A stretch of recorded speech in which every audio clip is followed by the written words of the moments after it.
Hello everyone, welcome. I'm doing a quick Megabonk video on a tutorial of how to kill the tier 3 bosses. So I was struggling quite a bit to kill the desert boss, and I tried to search online as to how to kill like some tips to kill the tier 3 boss, like the desert boss. Unfortunately, I could not find any video. That's where I was like, okay, once I figure out how to defeat this boss quite easily or quite consistently, I'll just make a quick video. So this will be my only Megabonk video. I won't be doing any more videos on this. This is a like one-off video, the first and last video. So this will be a quick tutorial video on how to kill tier 3 boss, specifically the desert boss. So the entire strategy relies on those. So what do I mean by that? So if I just go here, so you can see the forest has tier 3 and desert tier 3. So the tier 3, when you try to tackle it, the last boss in the tier 3 stage is like the final boss. He has his own arena and you need to beat him. Now, when you try to attempt this, you'll see that each of these, like forest tier 3 and the desert tier 3, have their own specific attacks, and there are specific immune phases during this boss phase, which is quite irritating sometimes on certain characters and certain weapons, etc. So as you can see, I have a high score of 250k. This is by no means like the greatest or anything, but I'm not bad, right? I'm decent at playing this game. But even if I have a high score of 250k, I just struggle beating this tier 3 boss on desert. And I was attempting on the previous patch, and I did beat the desert tier 3 on the previous patch. And in the previous patch, there were these rolling skeletons, and they were just very quick and they used to do lots of damage. It has been nerfed now, so it should be a lot easier to go through the early stages of desert.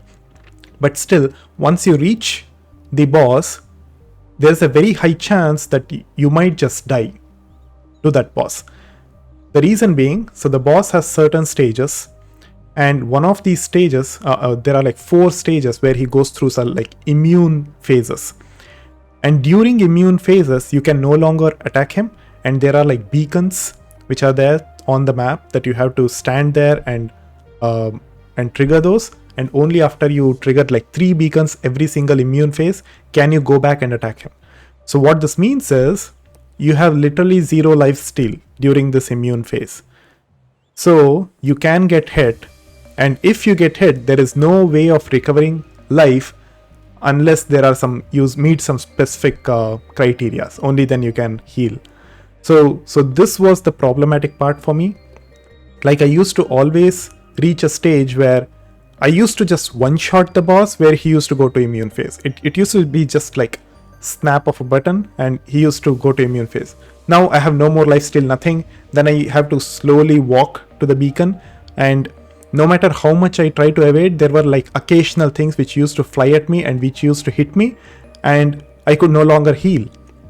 And I used to slowly go down to low life, and at the end I used to like panic and I used to just die to some bogus stuff. So that's what was happening. So I'll just quickly go over some of the useful tips that you can use if your aim is to just beat tier 3 desert and unlock the challenges. If that's your aim, this is not for going to high scores or anything. So this is just to beat tier 3 desert. So with that out of the way, so the very first thing that you can use in terms of characters to make the tier 3 desert easy, the very first character that I recommend is this monkey. So the reason being, he has this passive, which is Monkey Grip, which climbs up walls. This is extremely useful because, as I mentioned, the last phase, he has immune phases and there are these beacons. These beacons spawn on like huge cliffs and stuff.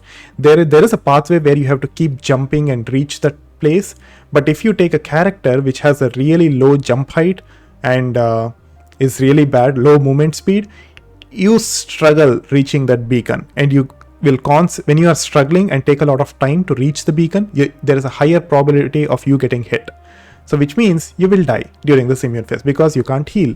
So this character, you just need to go to that beacon, you just need to jump once, climb on the cliff, and you'll reach that place. So it's very easy. It makes your life a lot easier. So So I suggest this. And the next thing is he has +2 max HP per level. So no matter what, you'll have something like around 60 to 70 as a minimum level when you reach the boss. It's minimum. You can have upwards of 400, 500 level when you reach him. If you are doing the strategy of getting a high score, then you'll have very high levels. But I'm not talking about that. I'm talking about you just trying to beat the level 3 boss. So during that time, you'll basically have 60, 70 level at the minimum, which means you have around 150 to 200 HP extra, which is massive. So that's more HP that the boss needs to chunk you to kill you. So that also helps. And the banana weapon is quite solid. It's one of the best weapons. So you have very high base damage. So your early game is also really good. You just need to level up this banana and that is good. So this character is one of the main things that I suggest. The next thing is Vlad is also quite good. These are the honorable mentions because he has a very high jump height. So this does help to reach that high place. The second guy is Ninja. He also has quite a high jump height and a good movement speed. So this should be quite good. Of course, the Vlad is only if you like this weapon. This weapon has a low base damage, but you can achieve very high hit rate, like attack speed. But he has the lifesteal, which becomes useless during the weapon during the boss immune phase. So just keep that in mind. But the lifesteal does help you just sustain yourself during the tier 1, tier 2, tier 3 base game. So during that time, that lifesteal is quite useful. The other honorable mention is the Birdo.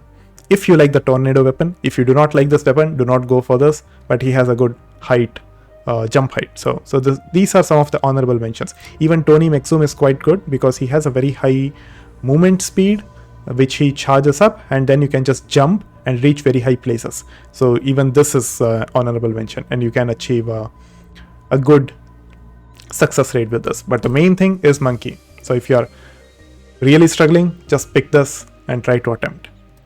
Now the next couple of things which can help you is the weapons.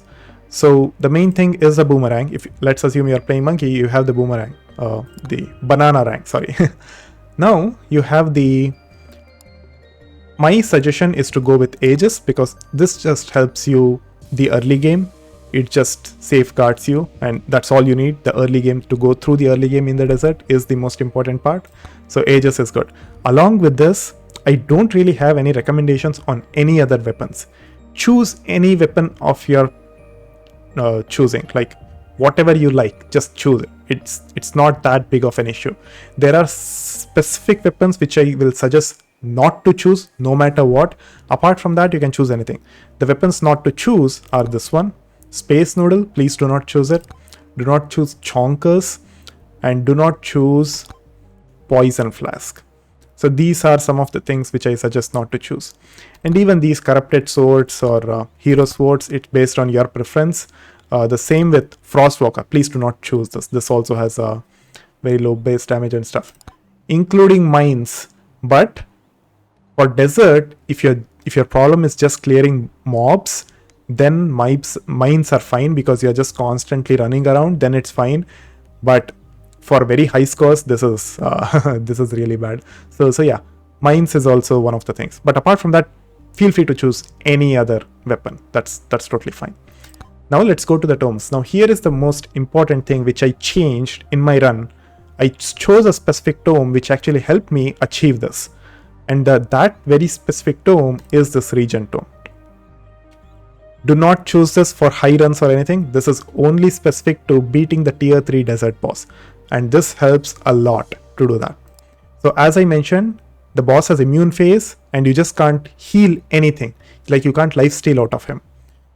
So this HP Regent tome, do not try to level this up early. Only level this up if there are no other level ups that are good, that is being offered. Or level this up after you reach certain stage with your damage where you don't need damage anymore and you are being offered a really good level up with HP Regent tome, then pick these. And towards the end of tier 3 stage, before you go to the boss, pick as many HP Regen level ups as you can. If you have sufficient damage, of course, pick as many as these as you can.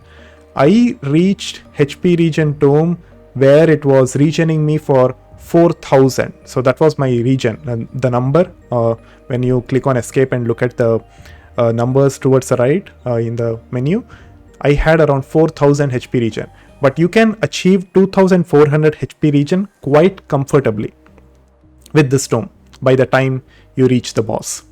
You know, the 2400 HP regen is basically the amount of regen per minute. So if you divide it by 60, it's 40 HP per second that you regen if you reach 2400. I had 4000, so I was regening 70 HP per second. And I also had very high base HP because I had very high levels. But let's assume you have somewhere around 400 or 300 HP and you are regening 40 HP per second. So that means you get hit with some rotating balls or something which the boss throws during the immune phase, or just the base attack. Within like 1 or 2 seconds, you basically recoup whatever HP you have lost. Couple that with a little bit of armor during the shrines that you unlock, just get a little bit of armor, and basically you are immortal. You cannot die. I specifically stood in boss attacks continuously and I could not die. So I was so happy, and I just did not worry. I just did not have to worry about his attacks at all. There is also a beam that he does which just focuses on your character. You have to go behind certain pillar to block that, or else it will hit you. It will just home in on your character and it will just lock onto you and it will just hit you. So if you have the high HP regen, you'll just regen it. You'll not lose HP at all. That's what basically happened to me. I just kept regening even though I was getting hit by that beam, because I had a little bit of armor and 70 HP regen per second. So even 40 HP regen is massive. So this is the main VIP, I will say. So just use this if this is what's actually, this is the only defensive tome you need. Everything else you can pick offensive. Then you can go with the XP tome, which I usually always suggest. Luck tome, I will leave it up to you guys. If the goal is just to beat the tier 3 desert boss, you don't really need the luck tome. You're not going for very high scores, so you don't need it. But XP tome, it's mandatory, I think, because you'll get so much more levels. Basically, whatever levels you'll invest into upgrading this HP tome, you'll get roughly 2 times that level. So basically, you'll get this plus something else. So that is really good. So yeah, HP tome is probably one of the mandatory tomes. But then you can take damage, attack speed. I do not suggest projectile count. This is really good in early game, but once you reach a projectile count of around 8 to 10, this becomes completely useless. So because you'll have so much projectile just from your base weapon upgrades, etc., and the shrines, that you really do not need the projectile tome. Attack speed itself will cover up for any projectile tome that you need, but your early game will be a lot worse if you do not pick this. So if you're really struggling with early game, pick this. If not, you're reaching late game, you're reaching the boss but dying to the boss, do not pick this tome. Pick any other tome. So yeah, so damage tome is fine, attack speed tome is fine, crit tome is fine. Yeah, there are so many tomes that you can choose. Even the size tome is fine for some weapons. But the main thing is the HP regen tome. Just pick this, it will basically save your life. You will not lose life. Like, you can constantly get hit in the immune phase. You can take your time reaching the pylons that are there in the final stage. You can basically take your time to reach there, easily unlock those, and then complete the boss phase and then kill the boss. So it will be totally fine as long as you have this. And I will say you can pretty much do this, complete the boss if you have a very high HP tome. You can defeat the boss, tier 3 boss, basically on any character, only if you have this tome, because you will get hit, because there are so many different attacks that happens during that immune phase that you will get hit. It's very difficult unless you have a lot of time on that boss. You will get hit. So this is the main VIP, so please choose that. And then to items, it's based on your preference. Feel free to choose anything. This is one item which you will get, which is the only HP which helps to regen HP, but you have to stand still for this, which is not recommended during boss phase, because he's constantly doing attacks. So that's the reason why I said there are other ways to regain HP, but it's not that good. Like it's not, there are conditions on top of that. So you have to stand still, which is not good. But apart from that, like there are various other items you can feel free to choose based on your preference. The only thing that I'll say is do not pick the difficulty tomes if you're struggling to defeat the boss. Difficulty items and tomes. This difficulty item and there's this difficulty item. Both of these, toggle these off. Do not try to get this by random when you are choosing chest. Also, do not go for the difficulty like the skulls on the map if you are struggling. A very quick way to figure out if you can pick difficulty or not is if you're not one-shotting the normal enemy with your basic weapon, just one projectile of your basic weapon. If it's not one-shotting the basic enemy, then you have too much difficulty. It's time to get more damage. So it's time to get a lot more damage actually. It's not just barely able to kill the enemy, you have to kill the enemy. Not with a crit, by the way, by the base damage. You have to kill the normal enemy with your base damage, not the crit damage, unless you have 100% crit. So yeah, so that's one quick way of identifying if you have enough, if you have more difficulty than what's needed. So yeah, so these are some of the tips. The main things are the characters and the tomes. Basically get these done and you will be able to kill the tier 3 desert boss. So yeah, so this was a quick tutorial or tips video, I will say, how to defeat tier 3 bosses, specifically the desert tier 3 boss. And just follow these and you should be able to kill the boss. So yeah, thank you everyone. See you guys in my next video. Bye.